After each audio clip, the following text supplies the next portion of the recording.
Dziś zaprezentuję mnie znaną na rynku markę Gateway, a dokładnie jej wyrób, jakim jest ten oto jeszcze nie rozpakowany laptop gamingowy Gateway, model GWTN 156-3 z procesorem i5 i kartą RTX 2060. Witam serdecznie i zapraszam do oglądania.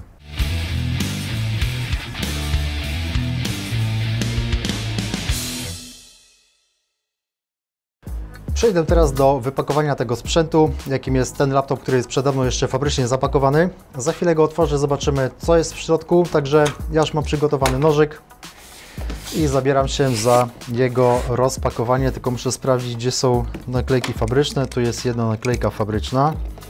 Mamy kartę gwarancyjną, zasilacz do laptopa, kabel zasilający do zasilacza. No i sam laptop. Tyle jeżeli chodzi o zawartość tego opakowania. No nie ma tu zbyt wiele, ale z racji tego, że jest to laptop budżetowy, więc i karton i jego wypełnienie również jest budżetowe. Tak oto wygląda sam sprzęt. No ja już tu zostawiłem paluchy teraz, ale to nie zwracajcie na to uwagi. Obudowa jest matowa.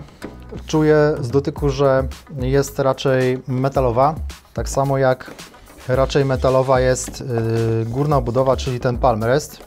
Laptop wygląda w ten sposób, tak się prezentuje po wypakowaniu. No i zasilacz, do niego jest moc 180 W, kabel zasilający, karta gwarancyjna, o której na początku wspomniałem, no i sam laptop. Za chwilę przejdę do prezentacji tego laptopa, także zobaczycie, jakie ma specyfikacje i dokładnie jak on wygląda. A teraz, co to w ogóle za laptop, kto jest jego producentem? Troszeczkę historii. Amerykańska firma Gateway powstała w 1985 roku i zasłynęła z niskobudżetowych komputerów, jakie wtedy produkowała, a najtańsze maszyny firma oferowała poniżej $1000 i tak jest również do dziś. Komputery gamingowe tej firmy można kupić poniżej $1000. Firma Gateway produkuje szeroką gamę komputerów osobistych, monitorów i akcesoriów komputerowych. W roku 2007 została przejęta przez firmę Acer. To tyle z przyspieszonej historii, a przede mną rozpakowany już Gateway z procesorem i5-10300H, pracujący do 4,5 GHz w turbo oraz kartą RTX 2060, która ma 6 GB pamięci DDR6 na pokładzie. Laptop ma również dostateczną ilość pamięci RAM wynoszącą 16 GB oraz dysk NVMe o pojemności 512 GB. Inna konfiguracja tych laptopów posiada 8 GB pamięci RAM oraz dysk SSD 256 GB. Co do mocy przerobowej, mamy tu procesor o mocy 45 W, natomiast TDP układu graficznego także jest dość wysokie i wynosi 90 W. A przypomnę, że występowały tu wersje od 80 do 115 W. Układ graficzny wyposażono w dedykowane rdzenie RT odpowiadające za ray tracing oraz rdzenie Tensor na potrzeby przetwarzania SI w technologii DLSS. Z wyglądu laptop ten nie przypomina zbytnio czegoś do grania, a raczej klasyczny, skromny, domowy sprzęt, bowiem nie posiada on zbyt wielu cech szczególnych dla gamingu, np. zadziornego designu obudowy. Pomimo braku może wyróżniających się cech wizualnych dla rozrywki, laptop ten został stworzony właśnie do grania. Zewnętrzna konstrukcja to aluminiowa powłoka palm rest z klasycznym logo w kształcie krowy oraz aluminiowa tylnia część obudowy matrycy, reszta to tworzywo sztuczne w kolorze czarnym. Matowa powierzchnia obudowy nie zostawia tak bardzo widocznych śladów po palcach. Z tyłu i z boku znajdują się otwory wentylacyjne dwóch wentylatorów, które chłodzą wnętrze radiatora, po dwie kratki na stronę. Po podniesieniu klapy matrycy ukazuje się matowa szerokokątna matryca IPS 15,6 cala w rozdzielczości Full HD i odświeżaniu 120 Hz. Wyświetlacz 120 Hz Gateway jest nieco wolniejszy niż niektóre z wyświetlaczy 144 Hz, ale nadal jest to przyjemna dla oka częstotliwość odświeżania i dobra jakość w budżetowym laptopie. W cienkiej ramce, tym razem na dole, umieszczono kamerę w rozdzielczości 1 megapiksela oraz dwa mikrofony. Dalej dostępna dla użytkownika jest pełnowymiarowa klawiatura QWERTY RGB bez wyróżnionych przycisków WSD z sekcją numeryczną. Klawiatura Gateway jest przyzwoita, a klawisze mają szerokość około 1,5 cm. Każdy klawisz pracuje miękko i cicho, z odczuwalnym skokiem w dół. Nad klawiaturą obok przycisku zasilania znajduje się dodatkowy przycisk zmiany trybów pracy Office, Gaming i Turbo, ale ma to niewielki wpływ na pracę laptopa. Powiedziałbym raczej, że tryby sterują pracą wentylatorów i pozwalają wyłączyć wentylatory w trybie Office, kiedy sprzęt nie jest pod dużym obciążeniem. Pod klawiaturą widoczna jest duża płytka dotykowa, niestety także bez wydzielonych przycisków myszy.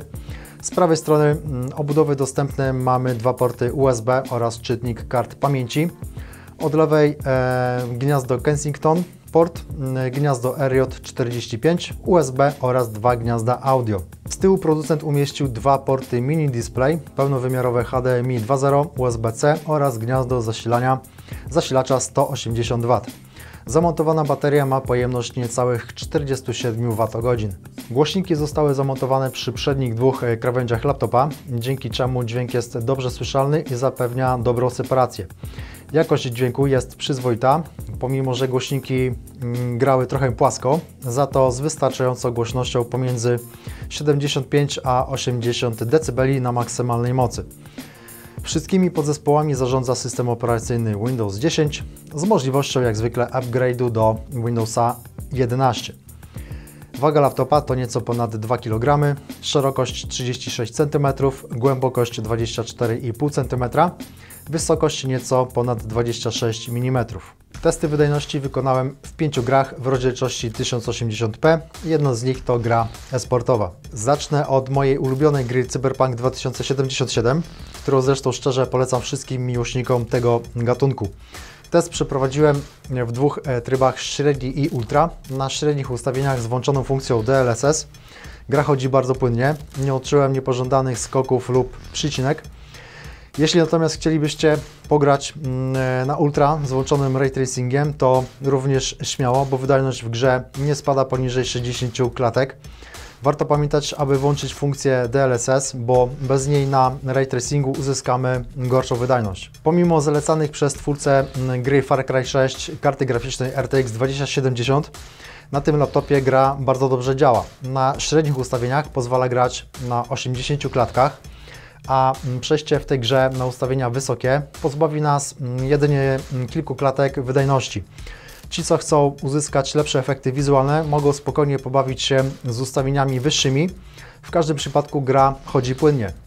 W grze Red Dead Redemption 2 pomiędzy ustawieniami średnimi a ultra aż tak dużej różnicy wydajności nie ma i uzyskałem średni wynik pomiędzy 45 a 48 klatek, a dodatkowo po załączeniu DLSS uzyskałem nawet większą ilość klatek w ultra i to z ray tracingiem. Fajniej wysokich ustawień graficznych, także powinni być i w tym przypadku zadowoleni, gdyż gra chodzi na bardzo przyzwoitym poziomie. Kolejna pozycja to Watch Dogs Legion, gra, która na ustawieniach średnich chodzi, powiedziałbym nawet, że bardzo dobrze i uzyskałem tu 80 klatek.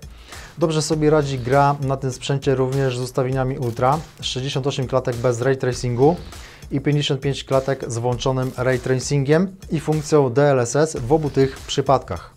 Fortnite to, jak wiadomo, typowa strzelanka i pomimo, że jej wymagania zalecane zatrzymują się na GTX 960, to gra wciąż potrzebuje wydajnej maszyny. Na ustawieniach średnich uzyskamy około 110 klatek kosztem jakości grafiki i rozgrywka na tych ustawieniach jest naprawdę przednia. Jeśli chodzi o epickie ustawienia, także nie jest źle. 60 fps utrzymuje się w trakcie całej rozgrywki, zapewniając płynne działanie gry. Choć widać, że przejście na to ustawienie grafiki zabiera niemal połowę fps, ale i tak jest bardzo dobrze. W tych testach, zarówno jak i w każdych innych, warto zwrócić uwagę na parametr 1% low, który wyłapuje klatki z największym opóźnieniem odczuwalne w grze jako przycinki. Jak pokazały testy, na sprzęcie da się grać we wszystkie pozycje uruchamianych gier z jakością grafiki co najmniej średnią, a nawet ultra. Nie było potrzeby w żadnej grze wybierać możliwie najniższych jakościowo ustawień obrazu, co powinno ucieszyć z pewnością graczy, którzy nie chcą iść na kompromis z jakością. Aczkolwiek muszę osobiście przyznać, że chyba tylko najbardziej w Fortnite moje oko dostrzegło różnicę w jakości grafiki pomiędzy średnią a epicką, gdzie na tych najniższych detalach była ona najbardziej zamazana. W pozostałych tytułach gier jakoś niespecjalnie dostrzegłem szczególny spadek jakości grafiki z wysokiej na średnią. Niektóre tytuły gier przy pierwszym uruchomieniu pytają oczywiście, czy mają same dobrać odpowiednie ustawienia w stosunku do posiadanego sprzętu i można śmiało z tej opcji skorzystać, jeśli ktoś nie ma wprawy, aby własnoręcznie przeprowadzić taką konfigurację. Omawiana jednostka pod względem konstrukcji chłodzenia jest dobrze wykonana, posiada wyloty powietrza z tyłu i z boku na każdej ze stron, co zapewnia dobry obieg powietrza. Najwyższa temperatura grafiki, jaką zaobserwowałem, to 86 stopni, a procesora lekko ponad 90. Uważam, że chłodzenie mogłoby lepiej zbijać temperatury.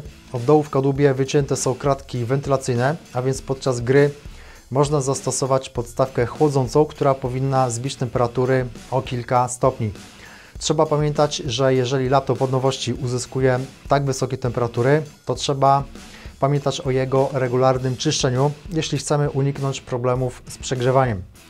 Hałas, jaki generowały wentylatory, był na poziomie 61 dB, a więc znacząco słyszalny dla ucha, oczywiście niesłyszalny po założeniu słuchawek.